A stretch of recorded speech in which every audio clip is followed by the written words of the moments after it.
Lietuvos kaimo plėtros 2007-2013 metų programoje žemės ūkio produktų perdirbėjams numatyta skirti virš pusės milijardo litų.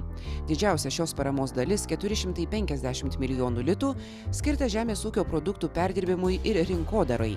Šiuo metu perdirbėjams paskirta per 90% priemonės įgyvendinimui skirtos paramos sumos, o iki praėjusių metų pabaigos pareiškėjams jau buvo išmokėta beveik 220 milijonų litų.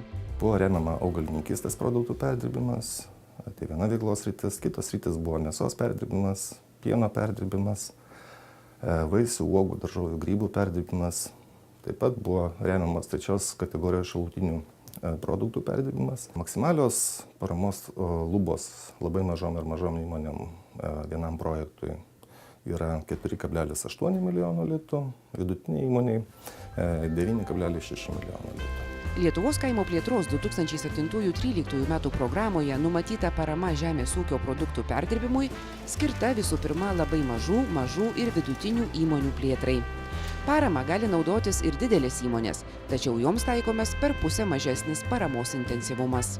Didžiausias dėmesys buvo skiriamas tiems, kurie nebuvo gavę paramos. Jie turėjo pirmumą.